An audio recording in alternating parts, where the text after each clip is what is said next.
हिला क्यों रहे यार इसको यार टिकाओ इसको किसी का सहारा लगाओ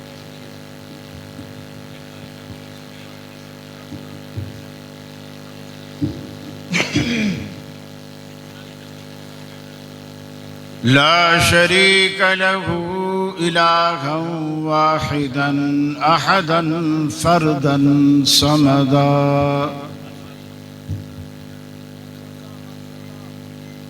वअशहदु अन्न सय्यदना व सनदना मुहम्मदन अब्दुहु व रसूलुहु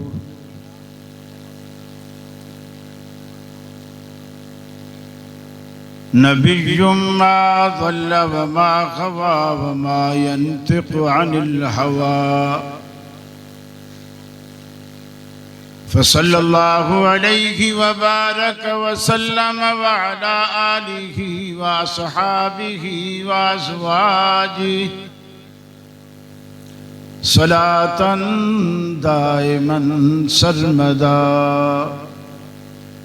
अम्मा बाद फ़अऊज़ु बिल्लाहि मिनश शैतानिर रजीम बिस्मिल्लाहिर्रहमानिर्रहीम वल्लज़ीना आमनू व अमिलुस्सालिहाति व आमनू बिमा नुज़्ज़िला अला मुहम्मद व हुवल हक़्क़ु मिर रब्बिहिम कफ़्फ़र अन्हुम सय्यिआतिहिम व अस्लह बालहुम। ये मकसद है कि दुनिया से जहालत दूर हो जाए,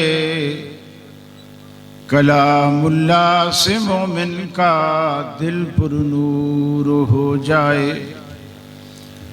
या इलाही जब तक के मेरे जिस्म में जा रहे, तुझ पे सदक़े तेरे महबूब पे कुर्बान रहे।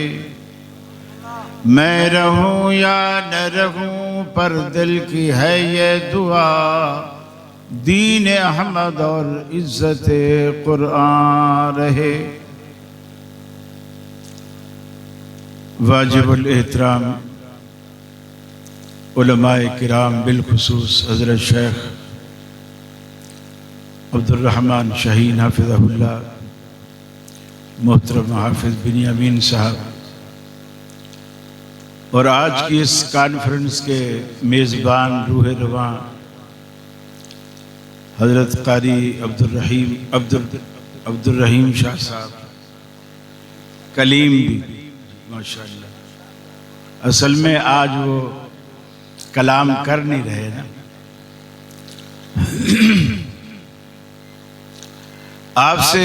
आपने मुझसे माक़बल माशाअल्लाह बड़ी शोला बयां जानदार शानदार तकरीरें सुनी। अल्लाह ताला हमें अमल की तौफीक अता फरमाए और सही मनहज को समझने और उस पे अमल पैरा होने की तौफीक अता फरमाए। आप लोग मुझे नज़र नहीं आ रहे चूँकि दो कैमरे वाले मेरी आंखों को ख़राब करने के लिए सामने खड़े हैं। अगरचे मैं दरख्वास्त कर चुका हूँ लेकिन ये लोग ज़िद्दी हैं, मानते नहीं हैं। अल्लाह इनको जज़ाए खैर दे और हिदायत दे। हालांकि माशाल्लाह इतनी बड़ी बड़ी इंतज़ामिया ने लाइटें लगा दी हैं, आपकी इन लाइटों की ज़रूरत ही नहीं। ये कहते हैं भी वीडियो में तस्वीर काली आएगी, वो काली मेरी आएगी, तुम्हारी तो नहीं आएगी ना।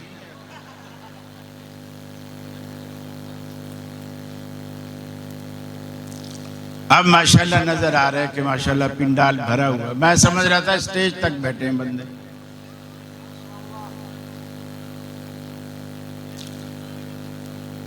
मुझे इंतजामिया की तरफ से हुक्म मिला है मनहज अहले हदीस के हवाले से कुछ बातें आपके गोश गुजार करूंगा। मेरी आपसे सिर्फ एक ही इल्तिजा है, खामोशी से तवज्जो से बात को सुनिएगा। कराची वाले नारेबाजी के शौकीन नहीं हैं। बिल्कुल आपका यही एहसान होगा कि आप सारी बात तवज्जो से सुने। मकसद आपसे दाद वसूल करना नहीं है, मकसद बात समझाना मकसद है। अल्लाह आपको जज़ाए खैर दे। उम्मीद है कि आप मेरी इस गुजारिश पे अमल करेंगे। दुनिया में कहा जाता है कि मसलक अहले हदीस एक नया मसलक, ये नए लोग आए।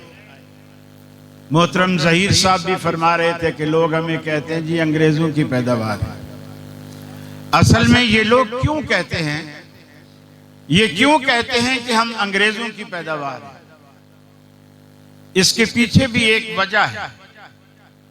वो वजह ये है, जब अंग्रेज का दौर था, हमारी जमात के शेर हजरत अल्लामा सनाउल्लाह अमृतसरी रहमतुल्लाह अलैह हर मैदान में दनदनाते थे। उनका तोती बोलता था, क्या ईसाई, क्या यहूदी, क्या पादरी, क्या ये हनफी, क्या दूसरे, सब खौफ खाते थे। जिस मैदान में वो उतरते अल्लाह उन्हें फतेयाब करता।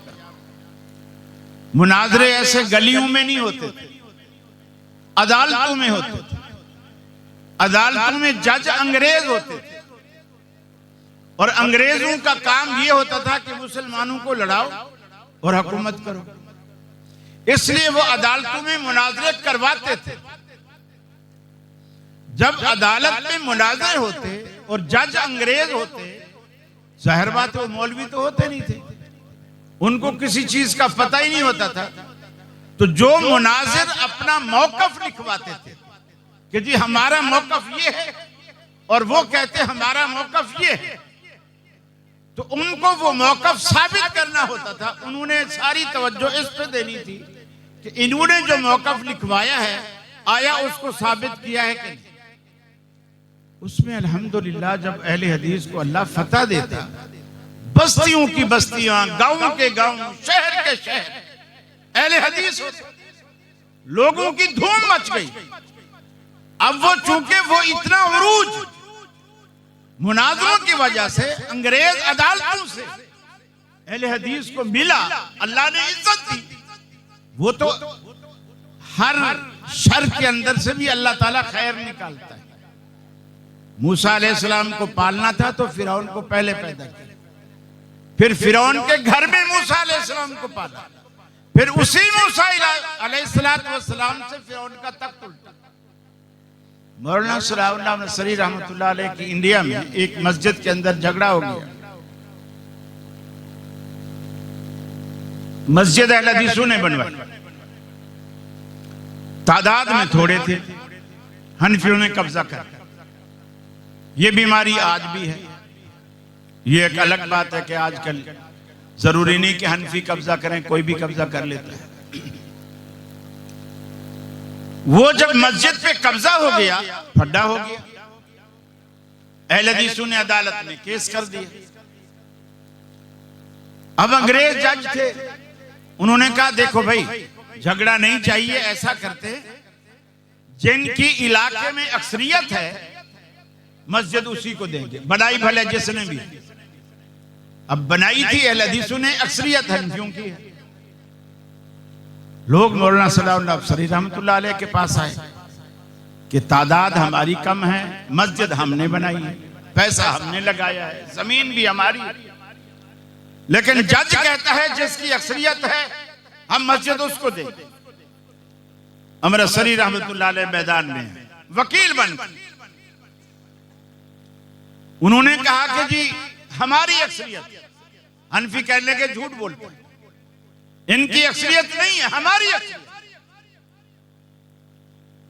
अमृतसरी रहमतुल्लाह अलैह ने फरमाया, जज साहब इनको बोलो अपना ये मौकफ लिखो, तुम्हारे मजहब की निशानी क्या है? उन्होंने कहा पहले तुम लिखो। इन्होंने लिखा कि हमारे मजहब की निशानी ये है कि हम हाथ सीने पर बांधते नमाज में, हम सीने पर हाथ बांधते। जज ने उनसे कहा तुम्हारे मजहब की निशानी क्या है? उन्होंने कहा जी हम नाफ पे हाथ बांधते। लिख लो, दोनों के मौकफ लिख लो। अब जज मौलवी नहीं है, उसने सिर्फ ये गिनना है कि सीने पर हाथ वाले ज्यादा है या नाफ पर हाथ वाले ज्यादा। अब तादाद देखी गई, हनफी कहे हम इतने हजार हैं, अहले हदीस कहे हम इतने हजार हैं। मौलाना नसरी रहमतुल्लाह ने कहा जज साहब ये लोग होशियारी कर रहे हैं, इन्होंने आपको लिख के दिया है कि हमारी निशानी हम पेट पे नाक पे हाथ बांधते हैं, और हमने लिख के दिया है हम सीने पर हाथ बांधते हैं। हमारे घरों में जितनी औरतें हैं वो भी अहले हदीस हैं, जो इनके घरों में औरतें हैं वो भी अहले हदीस हैं।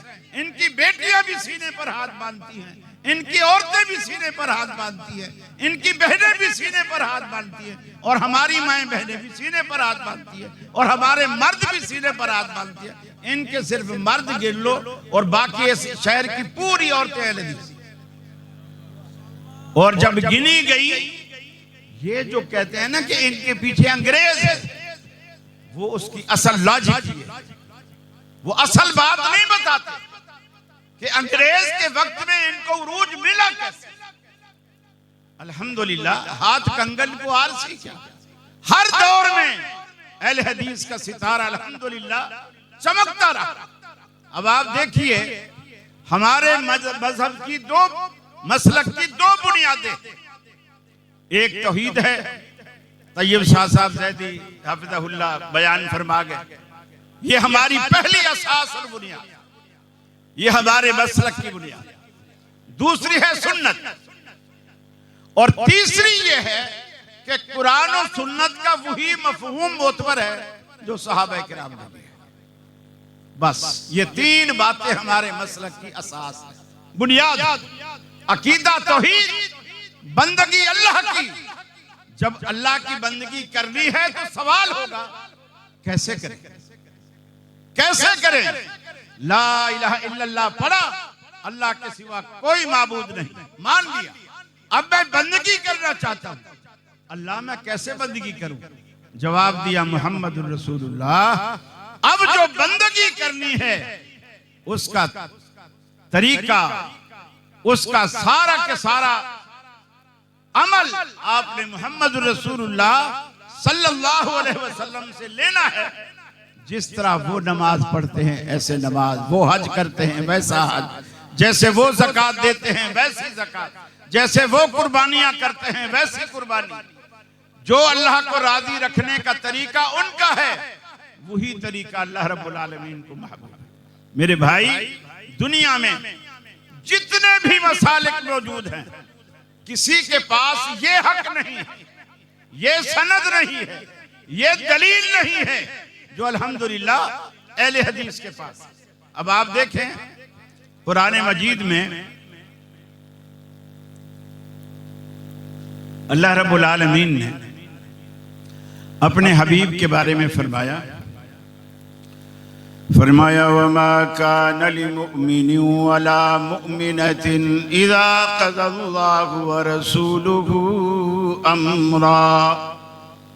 दुनिया में ना किसी मोमिन मर्द के लिए और ना किसी मोमना औरत के लिए हमने ये इख्तियार नहीं रखा, ये बात जायज़ नहीं रखी कि वो किसी भी मामले में अपनी मर्जी करें, दखल दें, जब अल्लाह और उसका रसूल फैसला कर चुके हैं किसी मामले में। अगर कोई मोहम्मद अरबी के फरमान के बाद, आपके फैसले के बाद अगर कोई उसमें दखल देगा, फ़क़द ज़ल्ल ज़लालन मुबीना। अल्लाह का कुरान कहता है कि वो खुली गुमराही में है, उससे बड़ा गुमराह कोई नहीं, खुली वाज़ेह गुमराही, उसकी गुमराही में कोई शक नहीं। अल्लाह ने कुरान पाक में फरमाया वल्लज़ीना आमनू व अमिलुस्सालिहात, वो लोग जो ईमान लाए और नेक अमल करते रहे। व आमनू बिमा नुज़्ज़िला अला मुहम्मदिन व हुवल हक़, और मोहम्मद अरबी पर जो कुछ रब्बुल आलमीन ने उतारा उस पर ईमान लाए, वही हक है। कौन सा हक? बिमा नुज़्ज़िला अला मुहम्मदिन। डेरा गाजी खां वालों बताओ मोहम्मद अरबी पर क्या नाजिल हुआ? फिका की कौन सी किताब रब्बुल आलमीन ने नाजिल फरमाई? मोहम्मद अरबी पर क्या नाजिल हुआ? अल्लाह रब्बुल आलमीन ने कुरान नाजिल फरमाया। लेकिन इससे अहले कुरान ये कह सकते हैं कि मियाँ अल्लाह रब्बुल आलमीन ने आपके पैगंबर पर सिर्फ कुरान नाजिल किया। मोहम्मद अरबी ने इस बात को खोला और फरमाया अला इन्नमा ऊतीतुल कुरान, खबरदार सुन लो, अल्लाह रब्बुल आलमीन ने मुझे कुरान मजीद भी अता किया है। व मिसलहू माहू, कुरान जैसी और नेमत भी रब्बुल आलमीन ने मुझे कुरान के साथ अता की है। कुरान के मानी, कुरान के मफाहीम मेरे बगैर तुम्हें समझ नहीं आ सकते। हत्ता कि जिनकी मादरी जुबान अरबी थी वो भी कुरान मजीद को अगर हदीस को छोड़कर समझने की कोशिश की, वो भी गलती खा गए। अल्लाह ने कुरान पाक में फरमाया इन्ना अंज़लना इलैका ज़िक्रा लितुबय्यिना लिन्नासि मा नुज़िला इलैहिम। ऐ हबीब, हमने कुरान पाक को आपकी तरफ इसलिए नाजिल किया ताकि आप बयान करें जो कुछ हमने लोगों के लिए नाजिल किया। आपकी जुबान से लोग समझें, आपकी जुबान से लोग सीखें। हमने लोगों पर नमाज तो फर्ज कर दी, लेकिन पूरे कुरान मजीद में रब्बुल आलमीन ने नमाज का कहीं कोई तरीका नहीं बतलाया। इसका ये मतलब नहीं कि नऊज़ुबिल्लाह अल्लाह को नमाज का तरीका मालूम नहीं था। अल्लाह को सब कुछ मालूम था, मगर रब्बुल आलमीन ने कुरान में सिर्फ इजमाल बयान करने के बाद तफसील पूरी मोहम्मद अरबी के लिए छोड़ दी ताकि क़यामत तक लोगों को मेरे रसूल की जरूरत महसूस होती रहे। पूरे के पूरे कुरान मजीद अल्लाह के हबीब ने हज का तरीका लोगों को सिखाया। अल्लाह ने कहा तिम्मुल हज वल उम्रता लिल्लाह, हज को भी उम्रे को भी अल्लाह रब्बुल आलमीन के लिए इसे तमाम करो, मुकम्मल करो, पूरा करो। लेकिन हज का तरीका नहीं बताया। मिकात किसे कहते हैं, एहराम किसे कहते हैं, कितने कपड़ों का नाम एहराम है, कहाँ से एहराम बांधें, कब खोलें, कितने चक्रों का नाम तवाफ है, सही किसका नाम है। अल्लाह के हबीब ने फरमाया खुदू अन्नी मनासिककुम, ऐ मुसलमानों मुझसे हज के मसले सीख लो। हो सकता है अगले साल तुम्हारी हमारी मुलाकात हो के ना हो, मुझसे हज के मसले सीख लो।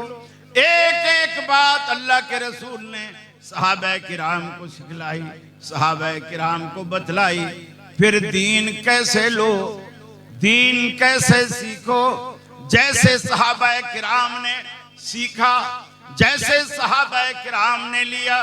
सहाबा किराम ने जो लिया, अल्लाह के रसूल ने खुद उसकी सनद बयान फरमाई। आपने फरमाया जब लोगों ने पूछा अल्लाह के रसूल ये जो दुनिया में इतने सारे फिरके बन गए, इतने सारे फिरके बन गए, हर फिरका ये कहता है मैं जन्नती, मैं जन्नती। आज हम भी यही कहते हैं, दूसरे भी यही कहते हैं। अल्लाह के रसूल से पूछा गया इनमें जन्नत में जाने वाला फिरका कौन सा गिरोह है जो जन्नत में जाएगा? आपने फरमाया मा अना अलैहि व सहाबी, जिस तरीके पर आज मैं और मेरे सहाबा हैं। आपने सहाबा को खुद से जुदा नहीं किया। जिस तरीके पर मैं और मेरे सहाबा हैं वो जन्नत में, बाकी सारे कुल्लु उम्मती यदखुलूनल जन्नह, मेरी उम्मत सारी की सारी जन्नत में चली जाएगी, इल्ला मन अबा, सिर्फ वो नहीं जाएगा जिसने इनकार किया। सहाबा हैरान होकर कहने लगे, चूंकि वो तो जन्नत के हरीस थे, अल्लाह के रसूल ऐसा बदबख्त कौन है जो जन्नत में जाने से इनकार करे? आपने फरमाया, मन अतानी दाखिलल जन्नत, जिसने मेरी बात मानी। देखिए कितना आसान है दीन। जिसने मेरी बात मानी वो जन्नत में, जिसने मेरी बात छोड़ी वो जहन्नम। ये लाजिम, ये पैमाना है। और अहले हदीस के पास ये नुस्खा है। दुनिया कहती है ना, मियां मुत्तहद हो जाओ, क्यों लड़ते हो, क्यों लड़ाते हो? ये नुस्खा सिर्फ मुत्तहद करने का अहले हदीस के पास है। इसलिए कि जब भी किसी को दावत दोगे, यही कहोगे ना कि मियां इस शख्सियत से फैसला करा लेते हैं, जो ये कहे आप भी मानो मैं भी मानो। और ऐसी हस्ती कायनात में जिसकी बात हर कलमा पढ़ने वाला माने, मुझे बताओ ऐसी हस्ती कौन है? मोहम्मद रसूलुल्लाह सल्लल्लाहु अलैहि वसल्लम। हर कलमा पढ़ने वाला आपकी बात को मानेगा, बाकी किसी की भी आप बात करेंगे वो मानेगा, दूसरा नहीं मानेगा। और सहाबा किराम ने हमेशा, हजरत हुज़ैफा बिन यमान रज़ी अल्लाह ताला अन्हु ईरान की दरबार में सफीर बनकर गए, रसूलुल्लाह ने भेजा, सफीर बनकर गए। 2 सहाबी गए, इनके साथ एक और अंसारी सहाबी भी थे। उन्होंने सफीर की ताजीम की, खाना लगाया, दस्तरखान लगाया, दस्तरखान पे बैठे। इत्तेफाक से हजरत हुज़ैफा बिन यमान के हाथ से एक निवाला रोटी का दस्तरखान पे गिर गया। इन्होंने उठाया और उसको दोबारा, चूंकि दस्तरखान पे ही गिरा था, कोई मिट्टी में जमीन में भी नहीं गिरा था, खाने लगे। दूसरे जो सहाबी बैठे थे उन्होंने कोहनी मारी, ये बादशाह का दरबार है, ये बादशाह का दरबार है, यहां बुरा समझा जाता है, ये बदतहजीबी मानी जाती है। लोग कहेंगे ये भूखे नंगे, निवाला गिर गया फिर उठा रहे। सैयदना हुज़ैफा बिन यमान रज़ियल्लाहु ताला अन्हु ने कहा, मैं तो खाऊंगा, ये कुछ भी कहते रहे, अतरो को सुन्नत रसूलिल्लाह सल्लल्लाहु अलैहि वसल्लम लिहाउलाइल हुमका, मैं इन बेवकूफों के लिए अल्लाह के नबी की सुन्नत को छोड़ दूं। ये बेवकूफ हैं जो नबी की सुन्नत को छोड़ते हैं।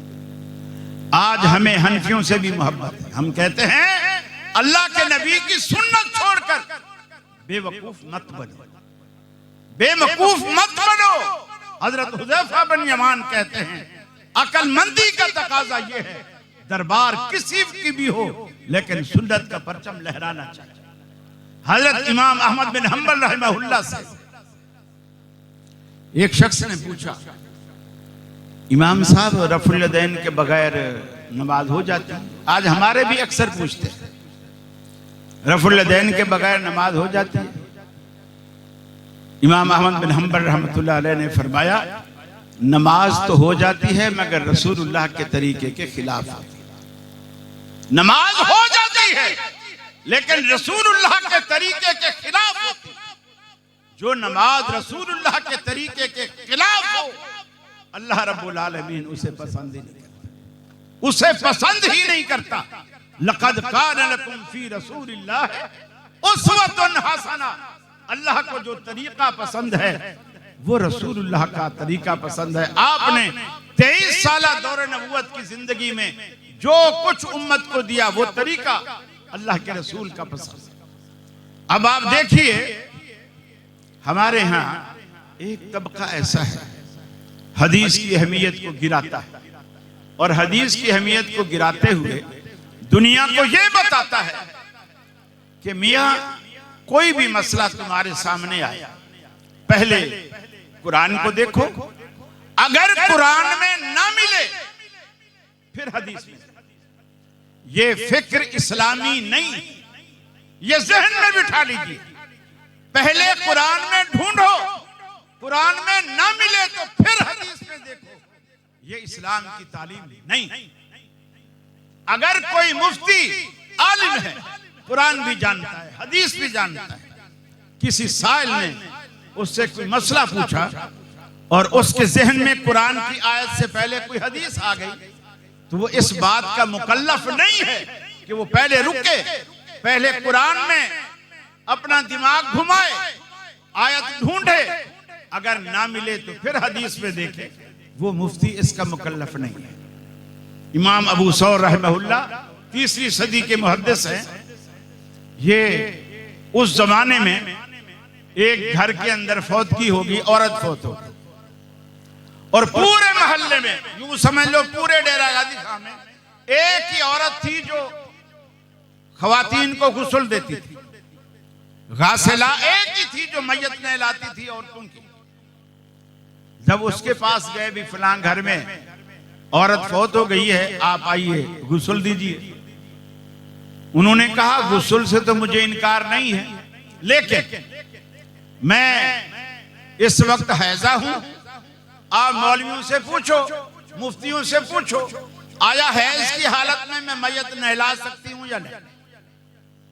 लोगों ने कहा ठीक है भाई। अब उससे पूछ रहे, उससे पूछ रहे, उससे पूछ रहे। अब लोग पूछते हैं, कोई मौलवी कह देता हाँ हाँ दे दे, तो वो पूछते हैं दलील क्या है।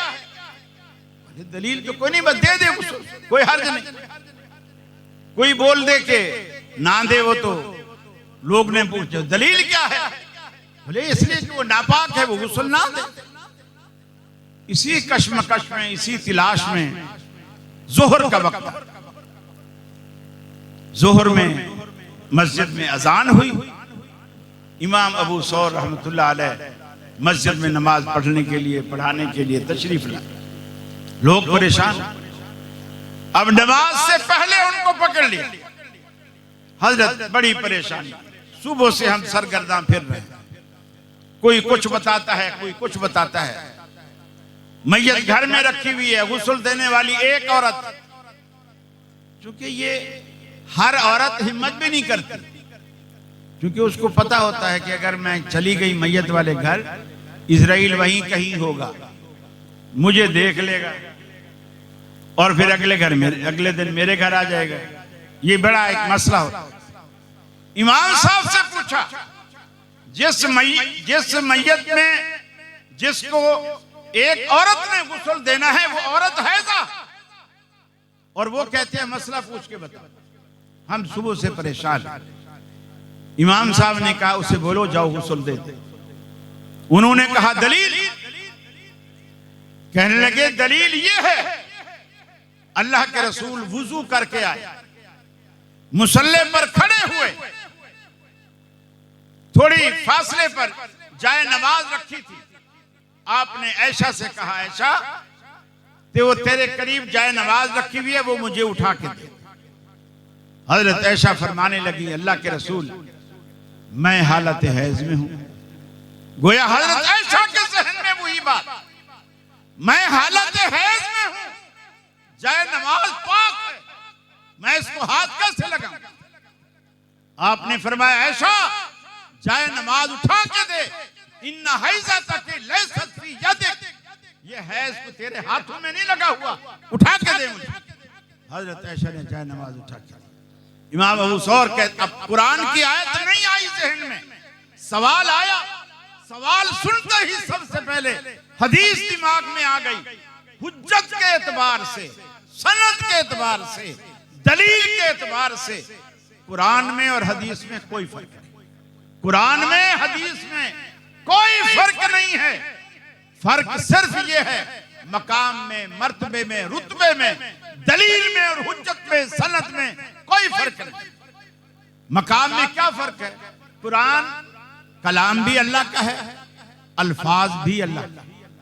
कुरान कलाम भी अल्लाह का है, अल्फाज भी अल्लाह के हैं, और हदीस बात तो अल्लाह की है, लेकिन अल्फाजों की जो तज़ीन और आराइश है वो रसूलुल्लाह की ज़ात है। ये फर्क है कुरान की वही में और वही गैर मतलूब में, यही एक फर्क है। बात दोनों अल्लाह की है, नबी मा यंतिकु अनिल हवा इन हुवा इल्ला वहयु यूहा, हमारा पैगंबर अल्लाह की वही के बगैर बात नहीं करता। अल्लाह की वही आती है तो बात करता है। मेरे भाइयों, अहले हदीस को समझना आसान है। कब? जब आप इसे कुरान और हदीस से समझें, कुरान और हदीस से समझेंगे। लोगों से पूछेंगे तो लोग तो कहेंगे ये वैसे हैं, ये अंग्रेज के दौर के हैं, ये फलां के दौर के हैं। रसूलुल्लाह पर भी लोग तान करते थे, शायर है, ये मजनू है, नौज बिल्ला, ये दीवाना है, ये है, ये बाप दादा के दीन से हटा हुआ है, सब कुछ कहते थे। लेकिन रसूलुल्लाह सल्लल्लाहु अलैहि वसल्लम ने वो सब कुछ बर्दाश्त किया। हक का वाज, हक की तबलीग, कुरान की नसीहत, अपनी हिकमतें आपने तर्क नहीं की। कभी भी कहीं भी मुदाहनत का शिकार नहीं हुए। कुफार ने बड़ी बड़ी लालचें दी, आप ऐसा करें, इतनी ऊंची उड़ान उड़ रहे हैं, थोड़ा सा आप नीचे आ जाए, थोड़ा हम ऊपर आ जाते हैं, थोड़ा मिल के काम कर लेते हैं। 2 दिन हम आपकी मस्जिद में आ जाते हैं, 1 दिन घंटे भर के लिए, आधे घंटे के लिए आप भी हमारे आस्थाने पर आ जाएं। अल्लाह ने रसूलुल्लाह को भी मौका नहीं दिया कि आप जवाब दो, अल्लाह ने खुद जवाब दिया। हबीब ने कहो लकुम दीनुकुम वलिय दीन, तुम्हारे लिए तुम्हारा दीन, तुम्हें मुबारक हो, मेरे लिए मेरा दीन। हम आपस में मिल नहीं सकते। तौहीद की सौदाबाजी करके कभी भी इत्तेहाद नहीं हो सकता, कभी भी। देखिए भाइयों, लोग कहते हैं एक चावल 400 रुपए किलो वाला और एक चावल 200 रुपए किलो वाला, दोनों चावल अगर आप इनको आपस में मिला दें, कीमत किसकी गिरेगी और किसकी बढ़ेगी? किसकी गिरेगी? 400 वाले की। 400 वाला जब भी 200 किलो वाले से मिलेगा उसकी वैल्यू नीचे आएगी, और 200 वाला जब भी 400 वाले से मिलेगा उसकी वैल्यू ऊपर हो जाएगी। अहले हदीसो, जब भी मुशरिकों से मिलोगे अपनी कीमत गिराओ, अपनी कीमत गिराओ। अहले बिदअत का भी कोई दीन होता है, मुशरिक का भी कोई दीन होता है।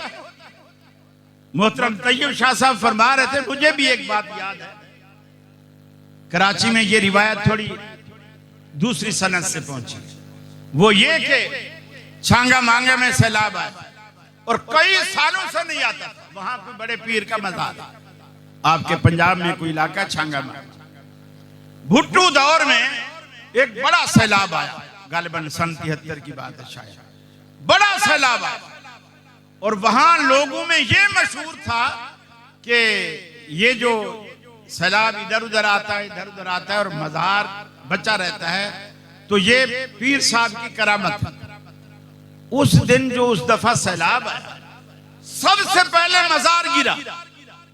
अब जो वहां अहले हदीस थे वो कहने लगे, हाँ अब बाबे ने क्यों नहीं बचाया, अपना मज़ार ही बहा के ले गए। वो आगे कहते थे, यार क्या बताए, इस दफा ना ईमान से कोई वहाबी किस्म का सैलाब था, वहाबी किस्म का सैलाब था, सबसे पहले मज़ार को। अब सैलाब के भी कोई मजहब होने लगे हैं, सैलाब भी सुन्नी वहाबी होने लगा है। सैलाब से मज़ार बह जाए तो सैलाब वहाबी है, बची रहे तो सैलाब सुन्नी। खुदा का खौफ करो, अल्लाह से डरो। सैयद ताउल्लाह शाह बुखारी रहमतुल्लाह अलैह, हमारे उस्ताद मौलाना सुल्तान साहब अलैहि रहमा कभी कभी उनके वाकयात सुनाया करते। एक दफा फरमाने लगे कि शाह साहब अपनी तकरीर में बरमहल बरमौका लतीफा बना भी लेते थे और सुना भी लेते थे और जच भी जाते थे। कहने लगे कि एक दफा उन्होंने सुनाया कि मैं एक जगह गया तो एक जगह बंदा बैठा हुआ है और औरतें मर्द सब उसको घेरे। मैं भी बोले करीब गया, मैंने जाके देखा तो अल्लाह याज़ बिल्लाह वो बगैर कपड़ों के बैठा हुआ है और लोग उसे चूम चाट रहे हैं वगैरह, मर्द औरत मिक्स। और जिनसे वो ज्यादा खुश होता है उन्हें जेरे नाक एक बाल तोड़ के दे देता है। वो उसे संभाल के चूमते हैं, चाटते हैं, पता नहीं क्या करते हैं, पुड़िया बनाते हैं, जेब में डालते हैं, घर में बरकत के लिए ले जाते हैं। जब मजमा छट गया, शाह साहब कहते हैं मैं उसके पास गया, मैंने उससे कहा कि तुझे शर्म नहीं आती? लोग इतनी अकीदत से तेरे पास आते हैं और तू उन्हें उनकी अकीदत के जवाब में ये नापाक बाल देता है।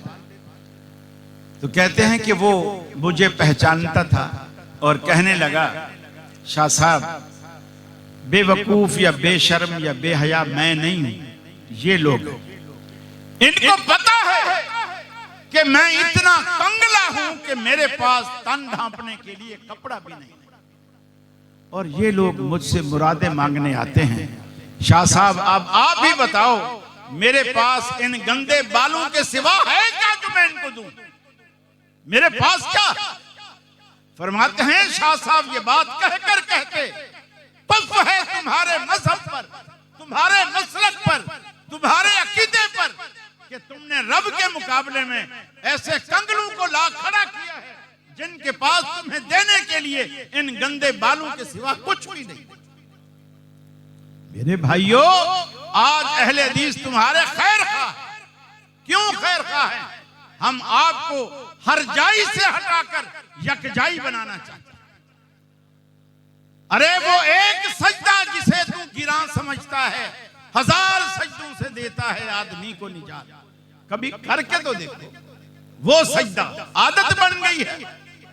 नमाज बगदादी, नमाज गौसिया, नमाज फलां, पता नहीं नमाजें भी ऐसी बन गई हैं, कोई मशरिक की तरफ, कोई बगदाद की तरफ, कोई किधर। अल्लाह के हुजूर कभी सजदा रेज़ तो। फरमाया क़ाल रब्बुकुम उदऊनी अस्तजिब लकुम, तुम्हारा रब, तुम्हारा दाता, तुम्हारा पालनहार तुम्हें कहता है उदऊनी अस्तजिब लकुम, ऐ मेरे बंदो मुझे पुकारा करो, मुझे पुकारा करो। मैं तुम्हारी दुआओं को ये भी नहीं कहा कि मैं तुम्हारी दुआएं सुनता हूं। अस्तजिब लकुम, सुनने में भी कुछ देर लग जाती है, पहले सुनना फिर कबूल करना। फरमाए दर तुम्हारी जुबान पर वो फरियाद आती है, अस्तजिब लकुम, मेरे यहाँ वो कबूल हो जाती है। ऐ मेरे बंदो मुझे पुकार के तो देखो, क्यों मारे मारे फिरते हो, दुनिया को मेरे गिले करते हो। लोगों को जा करके कहते हो कि रब्बुल आलमीन हमारी सुनता नहीं, हम इतने गुनाहगार हैं, हमारी सुनता नहीं, ये नेकोकार हैं, इनकी टालता नहीं। अल्लाह कहता है मेरे बंदे एक मर्तबा मेरे दरवाजे पर आ तो सही, एक मर्तबा आ तो सही, अपना दुखड़ा मुझे सुना तो सही, तलब का दामन फैला तो सही, नदामत के दो अश्क बहा तो सही, अपनी जबीन नियाज मेरे सामने झुका तो सही। आए मेरे बंदे मेरे लुत्फो करम को आजमा तो सही, तेरे आने में देर हो सकती है, मेरे राजी होने में हरगिज़ देर न होगी। क़ाल रब्बुकुम उदऊनी अस्तजिब लकुम, तुम्हारा रब तुम्हें कहता है मुझे पुकारो। अल्लाह कुरान पाक में फरमाता है अपने हबीब से, मेरे बंदों की बुनियाद मजबूत करते हुए इनको बताओ, इज़ा सालका इबादी अन्नी फ़इन्नी करीब, जब मेरे बंदे आपसे मेरे बारे में पूछें मैं इनके करीब हूं या इनसे दूर, इन्हें कह दीजिएगा फ़इन्नी करीब। इलाहुल आलमीन कितना करीब है तू, एक मंजिल मकान जितना, 2 मंजिल जितना, या दुबई के टावर जितना, कितना करीब है तू। अल्लाह रब्बुल आलमीन जवाब देता है नहनु अक़रबु इलैहि मिन हब्लिल वरीद, मैं तो तुम्हारी रगे जान से भी तुम्हारे ज्यादा करीब हूँ। आज दुनिया मिसालें देती है, मियां रब के पास जाओगे बगैर वसीले के रब्बुल आलमीन के पास कैसे जाओगे? मकान पे चढ़ते हो, सीढ़ियां लगाते हो, सीढ़ी के जरिए छत पे चढ़ते हो, छलांग लगाकर तो छत पे नहीं चढ़ जाते हो, सीढ़ियां लगाते हो। अल्लाह कहता है मेरे बंदे, छत पर सीढ़ी की जरूरत इसलिए पेश आती है, छत तुमसे दूर है, लेकिन नहनु अक़रब, हम तुम्हारे सबसे ज्यादा करीब हैं। बगदाद वाली सरकार भी तुमसे दूर, अजमेर वाली सरकार भी तुमसे दूर, लाड़काना वाली सरकार भी तुमसे दूर, पाकपटन वाली सरकार भी तुमसे दूर। नहनु अक़रब, हम सबसे ज्यादा तुम्हारे करीब हैं, हम तो तुम्हारी रगे जान से भी ज्यादा करीब हैं। लगाओ सीढ़ियां, कहां लगाओगे? हमने तो सीढ़ी लगाने की कोई जगह ही नहीं छोड़ी। मेरे भाइयों, करीब वाले जिंदा रब को छोड़कर दूर वाले मुर्दों के पीछे पड़ना, ये कहां की अक्लमंदी है? अहले हदीस मनहज की पहली सीढ़ी हमारा अकीदा तौहीद है, ये बुनियाद है। और इसके बाद इस तौहीद को मानना कैसे है, इस तौहीद पर अमल कैसे करना है, किन किन चीजों में, अल्लाह के अस्मा में, सिफात में, जात में, उलूहियत में, रुबूबियत में अल्लाह को यकता कैसे माना, इन लोगों के भी कोई अकीदे हैं। मैं हैरान होता हूं कितने अहले हदीस ऐसे हैं जो ये कहते हैं मियां ये भी हमारे भाई है। एक तो बिल्कुल नीचे वाला तबका है ना, उन्हें क्या कहते हैं, क्या कहते हैं, बिल्कुल ही कब्रों वाला, क्या कहते हैं उन्हें? पता ही नहीं आपको, इतनी तकरीरें सुनी, उन्हें बरेलवी कहते हैं। कमाल है। मैंने ये कहा कि नारे नहीं लगाना, ये नहीं कहा कि मैं कोई बात भी पूछूं तो जवाब नहीं देना। अल्लाह के वली, फिर उनसे ऊपर एक तबका है, हमारे वाले भी कहते हैं कि मुशरिक नहीं है, इनका अकीदा हमारे जैसे में थोड़ा सा रफ़ नामीन का फर्क है, बाकी सारा वही नहीं। अल्लाह रब्बुल आलमीन की अस्मा व सिफात को तावीलों के बगैर मानते ही नहीं। अल्लाह के अस्मा व सिफात में तावीलें कर, अगर अल्लाह ने कहीं अपने बारे में यद कहा लफ्ज इस्तेमाल किया तो कहते हैं ये अल्लाह की कुदरत है, पावर है, ताकत है। कुर्सी का लफ्ज इस्तेमाल किया तो ये अल्लाह की हुकूमत है। मेरे भाई, अल्लाह के रसूल ने इतनी वजाहत की, आपने फरमाया अल्लाह के दोनों हाथ दाहिने हैं, दोनों हाथ अल्लाह के दाहिने हैं। इस पर ईमान हम लाएंगे बिला कैफियत हम नहीं बयान कर सकते, दाहिने हैं कैसे हैं, लैसा कमिस्लिही शै, दुनिया में उसकी तमसील पेश नहीं कर सकते। फला तदरिबू लिल्लाहिल अमसाल, अल्लाह के लिए मिसालें मत बयान करो, हम मिसालें बयान नहीं कर सकते। अल्लाह के रसूल ने जितना कहा उतना माने। अल्लाह के रसूल ने फरमाया ये कुर्सी, पूरे जमीन और आसमान, कुर्सी की बड़ाई, लंबाई, चौड़ाई, वुसअत, इसके आगे सातों आसमान, सातों जमीन ऐसे हैं जैसे मैदान में एक छल्ला पड़ा हो, जैसे मैदान में छल्ला पड़ा हो। फिर वो कुर्सी जो सातों आसमान, सातों जमीनों के आगे एक वसी और अरीज मैदान है, फरमाया वो अल्लाह के अर्श के आगे वो कुर्सी फिर एक छल्ला है। इस कुर्सी के बारे में अल्लाह के रसूल ने फरमाया अल्लाह रब्बुल आलमीन के कदमैन अलल कुर्सी, अल्लाह के दोनों कदम मुबारक कुर्सी पर। लेकिन इसकी कैफियत को हम बयान नहीं कर सकते, लेकिन जो बातें अल्लाह और उसके रसूल ने बतला दी है उस पर ईमान लाना हर मुसलमान पर बिला कैफ, बिला तशबीह, बिला तमसील हम पर मानना फर्ज है। ये अकीदे के बुनियादी मसले हैं। और अहले हदीस के सिवा अल्हम्दुलिल्लाह इस दुनिया में अहले हदीस मसलक के सिवा, चाहे वो नीचे वाले हों, ऊपर वाले हों, दरमियान वाले हों, अकीदा किसी का सही नहीं, तौहीद किसी की रास्ते नहीं। और आप बेटियां भी देते हो, लेते भी हो, किसी का मामू वो है, किसी का नाना वो है, किसी का फूफा वो है, किसी का दामाद वो है, किसी का ससुर वो है। कोई बात नहीं जी मौलवी साहब, सबसे बना के रखो।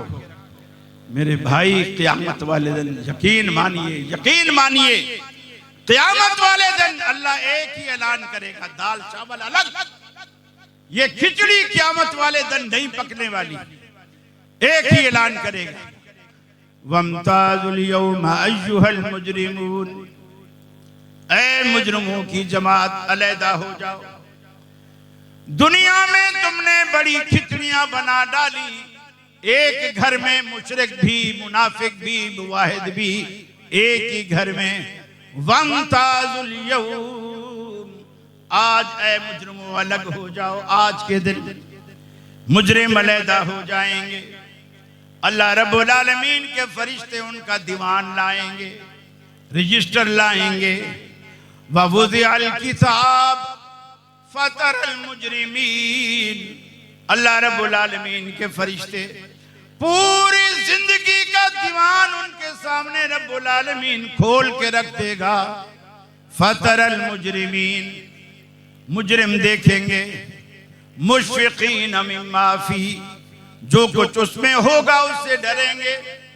वयक़ूलूना या वैलतना मा लिहाज़ल किताब ला युगादिरु सगीरतन वला कबीरा, है इस किताब को क्या हो गया, इसने ना तो कोई छोटी बुराई छोड़ी ना बड़ी। हमने रात की तारीकी में कुछ किया था तो वो भी लिखा हुआ है, दिन के उजाले में किया था तो वो भी लिखा हुआ है, शाम के सन्नाटे में किया था तो वो भी लिखा हुआ है, खलवत में किया था तो वो भी लिखा हुआ है, जलवत में किया था तो वो भी लिखा हुआ है। इसने ना तो कोई छोटा गुनाह छोड़ा ना बड़ा, हाय इस किताब को क्या हो गया। वयक़ूलूना या वैलतना मा लिहाज़ल किताब ला युगादिरु सगीरतन वला कबीरतन इल्ला अहसाहा ववजदू मा अमिलू हाज़िरा, जो कुछ सारी जिंदगी की सियाकारियां रब्बुल आलमीन उस वक्त इनको किताब में दिखा देगा। इनकार की कोई गुंजाइश नहीं, लिखा हुआ मौजूद है। आपकी पूरी की पूरी जिंदगी आज फिल्माई जा रही है।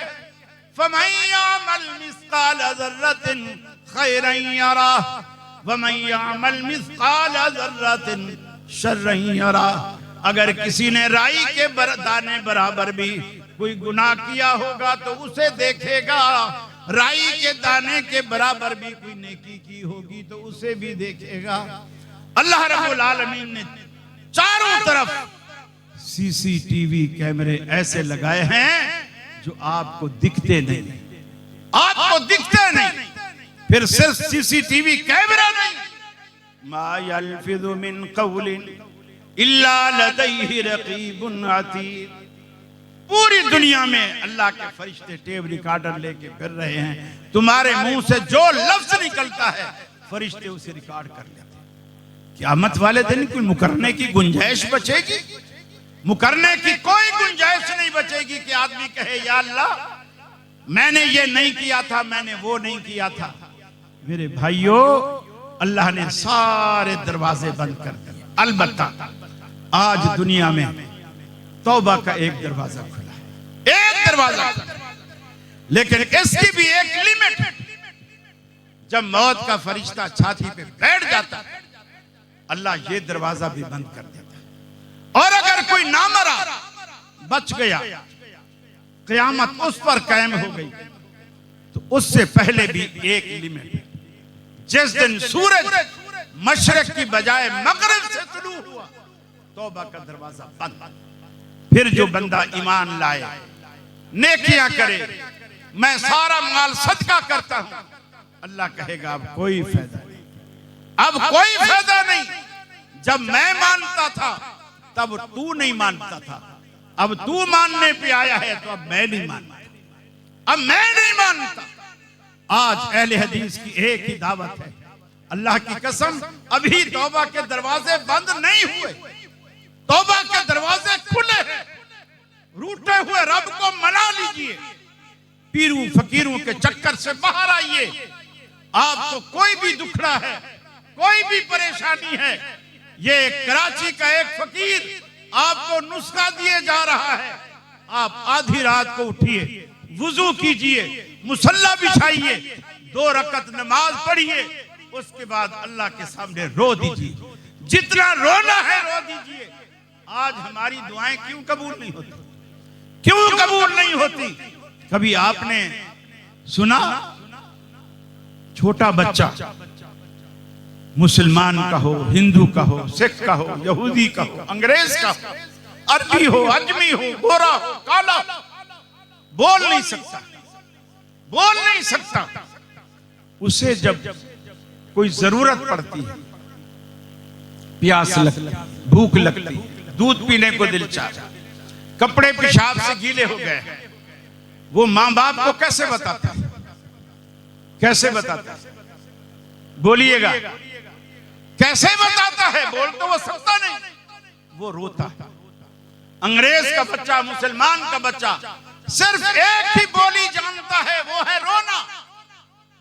अल्लाह कहता है मेरे बंदे, जब तू छोटा था, बोल भी नहीं सकता था, उस वक्त तू रोता था, हम तेरी हर जरूरत पूरी करते थे।